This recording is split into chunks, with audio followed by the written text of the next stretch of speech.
आपको बिल्कुल नीचे से डालना है। वीडियो के लिए हम लोग दोस्तों ऊपर से डाल रहे हैं आपको दिखाने के लिए।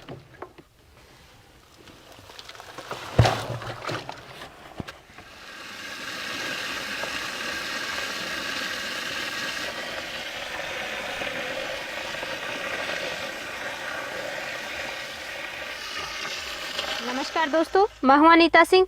दोस्तों फिर से घरेलू दवा, घरेलू फर्टिलाइजर के नए एपिसोड में आपका स्वागत है। आज हम इस्तेमाल करेंगे फसलों में दोस्तों फ्री का फर्टिलाइजर। अक्सर ये होता है कि राख को खाक समझ के हम फेंक देते हैं, लेकिन हमारे बुजुर्ग, हमारे जो पुरानी पीढ़ी है वो हजारों सालों से इसका इस्तेमाल करते आ रहे हैं और रिजल्ट बेस्ट मिलता है। इसका बहुत ही अच्छा कमाल का रिजल्ट मिलता है। हम दोस्तों कैल्शियम है, फॉस्फोरस है, पोटाश है, उनके लिए क्या इस्तेमाल करते हैं? कैल्शियम नाइट्रेट है या एनपीके फर्टिलाइजर इस्तेमाल करते हैं। अलग अलग जो महंगे महंगे फर्टिलाइजर आते हैं वो इस्तेमाल करते हैं। अभी हम मेहनत करना तो बहुत ही कम कर दिए, डायरेक्ट जो रेडीमेड चीज़ें मिलती हैं उनका इस्तेमाल करते हैं तो खर्चा भी बढ़ गया है। अक्सर आपके ही कमेंट आते हैं कि अभी खेती में खर्चा बहुत ज़्यादा बढ़ रहा है, बचत कम है। दोस्तों बचत होगी और बहुत अच्छी बचत हो जाएगी जब हम ये फ्री के फर्टिलाइजर हैं इनका इस्तेमाल करने लगेंगे तो ऑटोमेटिक ही बचत बढ़ जाएगी। पैदावार अगर कम भी मिलेगी तब भी अच्छी हमें मुनाफा देखने को मिलेगा हमारी फसल में, क्योंकि हमारी जो लागत है वो कम हो जाती है। तो आज की वीडियो में आपको लाइव यूज करके दिखाएंगे राख का खेती में कैसे इस्तेमाल कर सकते हैं, कैसे इसका जादुई रिजल्ट देखने को मिलेगा। अक्सर दोस्तों ये होता है कि राख का सही तरीके से इस्तेमाल करना जरूरी है। कोई भी फर्टिलाइजर, कोई भी दवा, कुछ भी इस्तेमाल करते हैं, कौन सी फसल में किस तरीके से परफेक्ट मात्रा, ये चीज़ें अगर आप ध्यान में रख करके इस्तेमाल करते हैं तो रिजल्ट उसका बहुत ही एक्स्ट्रा लेवल का देखने को मिलता है। तो आप विशेष तौर से सब्जियों की खेती कर रहे हैं या फिर आपके पास बागवानी में किसी टाइप के प्लांट हैं, आज का वीडियो बहुत ज़्यादा इंपॉर्टेंट होने वाला है। या फिर आप फ्री में कम खर्चे में बहुत अच्छी पैदावार लेने जा रहे हैं तो ये वीडियो कंप्लीट जरूर देखें, एंड तक आप बने रहें। सबसे पहले तो दोस्तों ये मालूम होना जरूरी है कि राख का इस्तेमाल हमारी खेती में क्यों करना चाहिए, इसकी न्यूट्रिशन वैल्यू क्या है, फसलों में क्या फायदे देखने को मिलते हैं। तो राख में नाइट्रोजन नहीं होता है, फॉस्फोरस, पोटाश, कैल्शियम इनका ये रिच सोर्स है। कैल्शियम की बात करें, कैल्शियम के लिए हम सबसे ज़्यादा बहुत ही महंगा फर्टिलाइजर इस्तेमाल करते हैं कैल्शियम नाइट्रेट या चिलिटेड कैल्शियम, लिक्विड कैल्शियम भी अभी आने लगे हैं तो उनकी भी प्राइस देखिए बहुत ज़्यादा महंगे हैं। ये कैल्शियम का रिच सोर्स है, लगभग 7% से 33% तक इसमें होता है कैल्शियम। फॉस्फोरस 1% होता है। उसके अलावा पोटास लगभग 3% से 5% तक पोटास इसमें होता है। मैग्नीज भी 1 से 1.5% होता है। और भी तत्व की बात करें तो दोस्तों इसमें बोरोन, जिंक, फेरस, सिलिकॉन, इस तरीके से बहुत अच्छी न्यूट्रिशन वैल्यू है इसकी, बहुत अच्छा फर्टिलाइजर है। लेकिन वही जो मैंने शुरू में कहा कि राख को खाक समझ के हम फेंक देते हैं, इस्तेमाल नहीं करते हैं।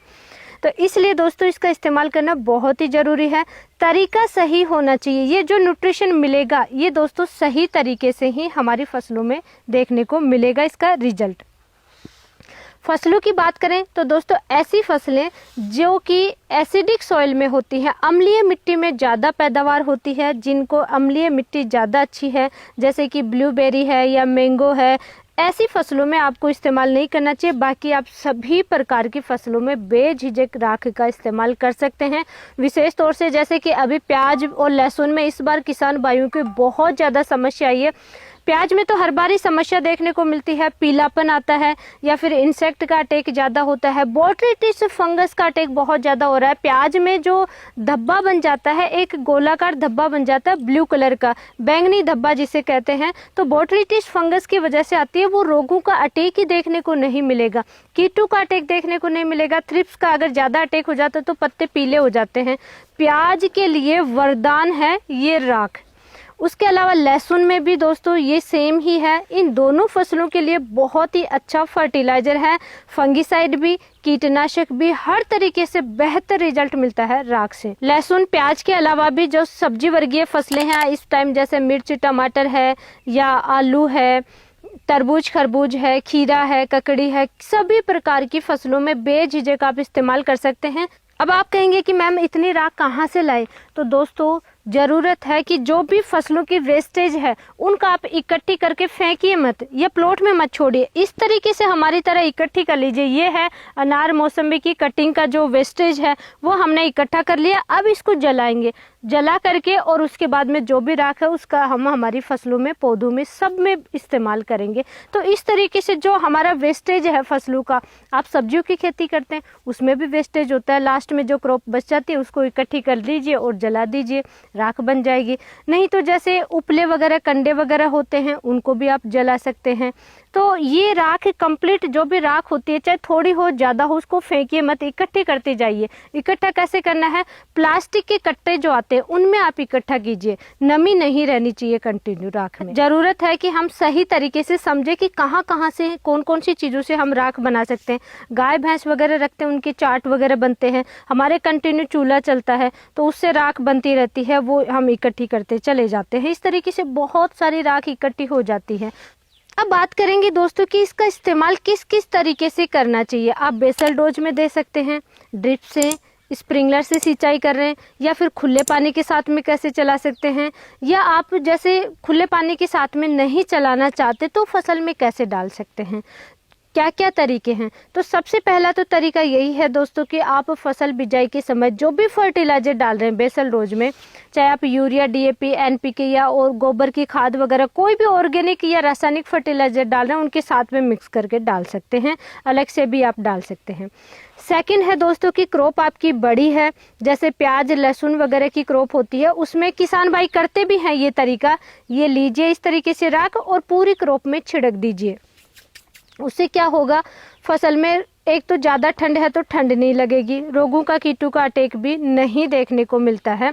और इस राख का सबसे बड़ा फायदा होता है दोस्तों, सब्जी वर्गीय फसलों में बार बार रोगों का अटैक देखने को मिलता है, बार बार फंगिसाइड या अलग अलग दवाइयाँ इस्तेमाल करते हैं, फसल की रोग प्रतिरोधक क्षमता बहुत अच्छी बढ़ जाती है। कैल्शियम और पोटास भी इसमें काफ़ी अच्छी मात्रा में है, इसलिए इससे जब भी इस्तेमाल करेंगे तो रोग प्रतिरोधक क्षमता अच्छी होगी, तो फसल में रोगों का अटैक देखने को नहीं मिलता है।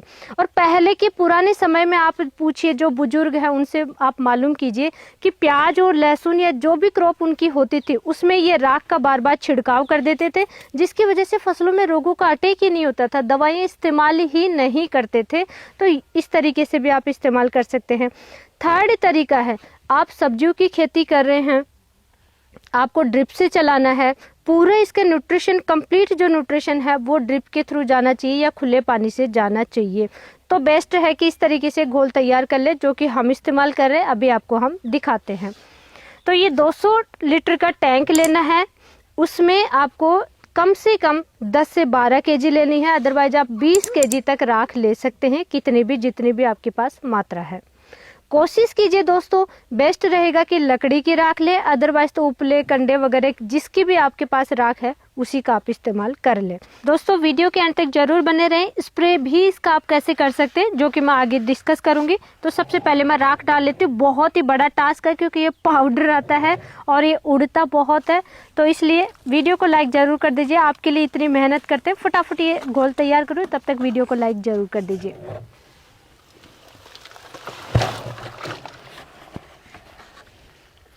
इसका बहुत ही बड़ा फायदा है दोस्तों, आपकी अम्लीय मिट्टी है, पीएच बहुत कम है, आप क्या इस्तेमाल करते हैं, गोबर की खाद वगैरह मिला करके, उनके साथ में मिला करके चूना इस्तेमाल करते हैं, चूने से मिट्टी का पीएच बढ़ाते हैं। आप कंटिन्यू अगर राख डालेंगे अपनी फसलों में या फिर वैसे भी बिजाई के समय पहले भी, तो आपको चूने का इस्तेमाल करने की आवश्यकता नहीं रहेगी और उससे भी बेहतर रिजल्ट मिलेगा। चूने से भी राख का ज़्यादा अच्छा रिजल्ट मिलता है। तो आपका मिट्टी का अगर अम्लीय मिट्टी है, पीएच कम है, तो राख का जरूर इस्तेमाल कीजिए दोस्तों। और फ्री का है, चूना भी परचेज करेंगे तो दोस्तों सस्ता हो, लेकिन परचेज तो करना पड़ेगा, इसको तो आपको परचेज भी नहीं करना है।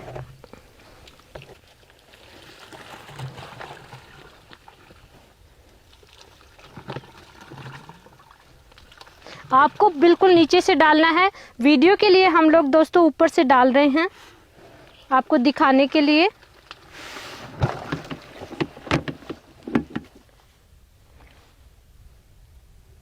ये 200 लीटर का टैंक लिया है जिसमें 20 केजी राख डाल ली और बाकी कंप्लीट पानी रहेगा दोस्तों, 180 लीटर कंप्लीट पानी रहेगा। दोस्तों राख को छानने की आवश्यकता नहीं है, पहले छानने की आवश्यकता नहीं है। अगर आप ड्रिप से या स्प्रिंकलर से चलाएंगे तो पहले छानने की आवश्यकता नहीं है, बाद में आपको छानना है।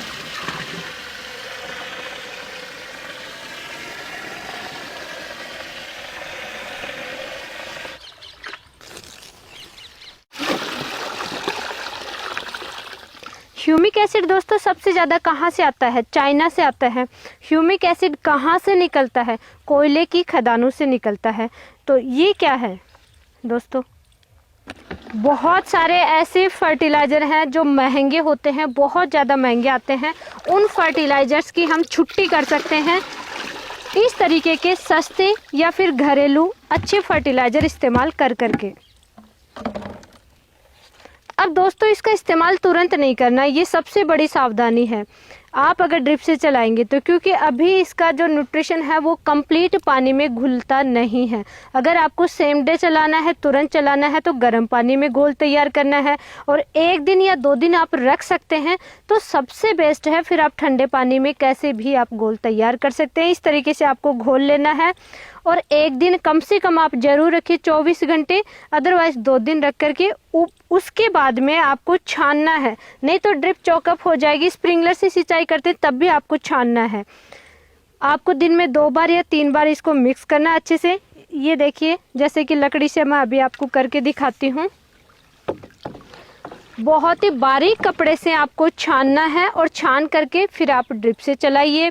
स्प्रिंकलर से सिंचाई करते हैं, स्प्रिंकलर से चलाइए। खुले पानी के साथ में चला रहे हैं तो आपको छानने की आवश्यकता नहीं है, फिर आप ऐसे भी चला सकते हैं। और कुछ किसान भाइयों को रहता है कि नहीं स्प्रे ही करना है, स्प्रे का ही ज़्यादा अच्छा रिजल्ट मिलेगा, तुरंत मिलेगा।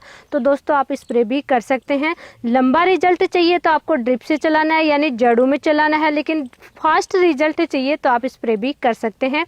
स्प्रे में आपको पहले तो बता देते हो बहुत ही बारीक कपड़े से छानना है, क्योंकि आपकी जो नोजल है स्प्रे पंप का वो ब्लॉक हो जाएगा, इसलिए बहुत ही बारीक कपड़े से छानना है या बारीक छलनी से छानना है। 1 प्रति पंप में आप 1 लीटर इसका लेकर के स्प्रे कर दीजिए। स्प्रे आप सुबह या शाम के समय करें, तेज धूप में आपको स्प्रे नहीं करना है। इस चीज़ का आप जरूर ध्यान रखिए। अपनी फसल में 2 से 3 बार आप किसी भी अवस्था में चला सकते हैं। दोस्तों क्रॉप कम से कम आपकी 20 दिन की जरूर होनी चाहिए, बिल्कुल छोटी क्रॉप में आपको नहीं चलाना है। इस चीज़ का आप ध्यान रखिए। सबसे अच्छा रिजल्ट चाहिए कि नहीं एक ही बार अपनी क्रॉप में चलाना है तो फ्लोरिंग से जस्ट पहले चलाइए, क्योंकि इसमें कैल्शियम है। कैल्शियम की कमी से क्या होता है, फ्लावर ड्रॉपिंग की समस्या आती है, तो इसलिए कैल्शियम की पूर्ति करनी है आपको, तो फ्लोरिंग से जस्ट पहले चला दीजिए। पोटास है, फॉस्फोरस है, इन सब की पूर्ति हो जाएगी और फ्लोरिंग आपकी बहुत अच्छी जाएगी। ज़्यादा मात्रा में फ्लावर्स आएंगे तो उन सब के लिए आपको फ्लोरिंग स्टेज जैसे शुरू हो उस समय आप चला दीजिए। और लास्ट विशेष सावधानी दोस्तों, आपकी मिट्टी का पीएच अगर 8 से ज़्यादा है, क्षारीय मिट्टी है, बहुत ज़्यादा पीएच हाई है, तब आपको राख का इस्तेमाल नहीं करना है, ना ही ड्रिप से चलाना है, ना ही आपको डायरेक्ट मिट्टी में चलाना है। सिर्फ आप स्प्रे कर सकते हैं, क्योंकि स्प्रे तो किसी भी टाइप की मिट्टी में इस्तेमाल कर सकते हैं, उसका कोई साइड इफेक्ट नहीं होता, मिट्टी से कोई लेना देना नहीं होता। तो मिट्टी अगर क्षारीय है, बहुत ज़्यादा हाई पीएच है, 7.5 से ज़्यादा है, तब आपको राख का ड्रिप से या फिर डायरेक्ट मिट्टी में इस्तेमाल नहीं करना है।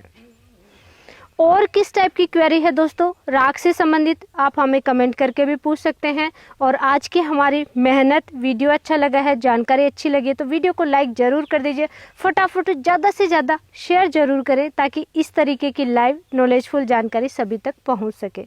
धन्यवाद।